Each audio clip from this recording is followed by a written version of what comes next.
اعوذ باللہ من الشیطان الرجیم بسم اللہ الرحمن الرحیم۔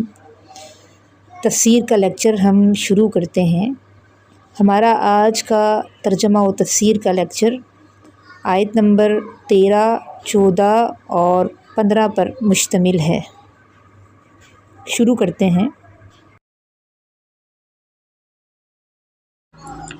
وَاضْرِبْ لَهُمْ، اور آپ بیان کریں ان کے لیے، مثلاً ایک مثال،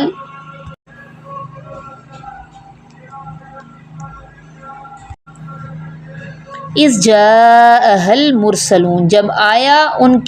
آئے ان کے پاس مرسلون بھیجے ہوئے، جب آئے ان کے پاس رسول، ایسے بھی لکھ سکتی ہیں،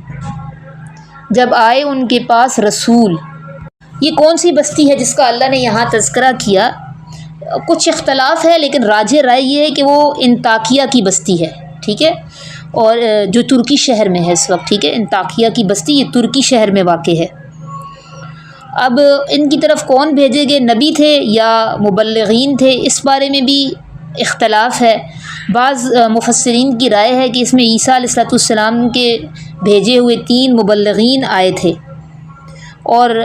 زیادہ ٹھوس جو ہے نا رائے وہ یہی ہے کہ یہاں نبی آئے تھے، کیونکہ آگے نا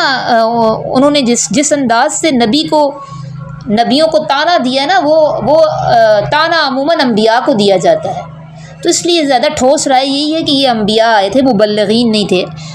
لیکن یہ دونوں رائے مفسرین نے دی ہیں کہ یہ مبلغین تھے،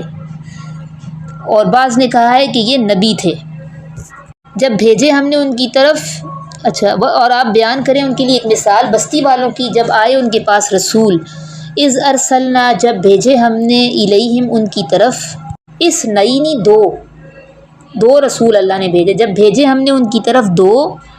فکذبوہما، پھر جھٹلا دیا انہوں نے ان دونوں کو، فعززنا، پھر تقویت دی ہم نے،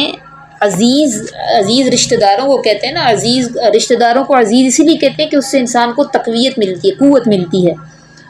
تو فعززنا، پھر تقویت دی ہم نے، بثالث، تیسرے کے ساتھ۔ آپ اس کو تقویت کے بجائے نا تائید بھی لکھ سکتی ہیں، پھر ہم نے تائید کی ان کی تیسرے کے ساتھ، یا سپورٹ کی ہم نے ان کی تیسرے کے ساتھ، پھر ہم نے تائید کی ان کی تیسرے کے ساتھ، پھر تائید کی ہم نے ان کی تیسرے کے ساتھ۔ فقالو، پس انہوں نے کہا، یعنی اپنی قوم سے کہا، انا الیکم، بے شک ہم تمہاری طرف، مرسلون، بھیجے گئے ہیں۔ دیکھیں اس ایک آیت میں نا ہمارے لیے بہت ساری باتیں ہیں سمجھنے کی۔ سب سے بڑی بات تو یہ ہے کہ دیکھیں کوئی بھی ہم بڑا کام اگر پایہ تکمیل تک پہنچانا چاہتے ہیں نا، تو اس کے لیے ہمیں سپورٹ ضروری ہوتی ہے، اس کے لیے سپورٹرز کی ضرورت ہوتی ہے۔ اور اسی بات کا ہمیں پتہ حضرت موسیٰ علیہ السلام کے واقعے سے بھی پتہ چلتا ہے کہ جب اللہ نے ان کو کہا اذهب الى فرعون انه طغى، تو انہوں نے کیا کہا تھا کہ اللہ میرے بھائی ہارون کو بھی میرا نائب بنا دے،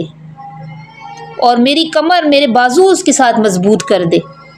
تو اس سے بھی ہمیں پتہ چلتا ہے کہ ہم تنہا کوئی بھی بڑا کام نہیں کر سکتے، ہمیں سپورٹ اور سپورٹرز کی ضرورت ہوتی ہے،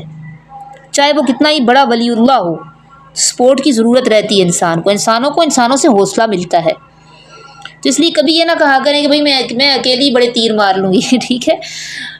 یہ اس میں ایک قسم کا وہ ہوگا، بڑا پن بھی ہوگا۔ آپ کہیں کہ نہیں بھئی ہمیں تو ضرورت رہے گی آپ کی تائید کی، جب بھی کوئی بڑا کام ہوگا نا اس کے لیے تائید ضرور، مجھے خود آپ لوگوں کی سپورٹ کی ضرورت رہے گی، ٹھیک ہے، کیونکہ انسانوں کو انسانوں سے حوصلہ چاہیے ہوتا ہے، تو انبیاء کو بھی سپورٹ چاہیے تھی، تو انہوں نے اللہ سے باقاعدہ دعائیں کی ہیں اس کی، پھر اللہ نے تیسرے کے ساتھ ان کی مدد کی تھی۔ قالو، کہا انہوں نے، اچھا جب انہوں نے اپنی قوم سے یہ کہا کہ بے شک ہم تمہاری طرف بھیجے گئے ہیں، تو اب قوم کیا جواب دے دی؟ قالو، کہا انہوں نے، ما انتم، نہیں ہو تم، الا بشر مثلنا، مگر ایک آدمی ہو ہمارے ہی جیسے۔ جو جملہ ہے نا، نہیں ہو تم مگر ایک بشر ہو ہمارے ہی جیسے، تو اس پر پھر مفسرین کے اس طرف گئے ہیں کہ بھئی یہ نبی تھے، مبلغین نہیں تھے، کیونکہ یہ تانا انبیاء کو دیا گیا ہے کہ ہم کیسے مان لیں تم نبی اور رسول ہو، کیونکہ تم تو ہماری جیسے بشر ہو۔ تو اس وجہ سے پھر جو ہیں مفسرین انہوں نے یہ رائے دی ہے کہ یہ نبی تھے۔ کہا انہیں نہیں ہو تم مگر بشر ہو ہمارے ہی جیسے، وما انزل الرحمن من شیء، اور نہیں اتاری رحمان نے کوئی بھی چیز، ان انتم الا تکذبون، نہیں ہو تم مگر جھوٹ بولتے ہو۔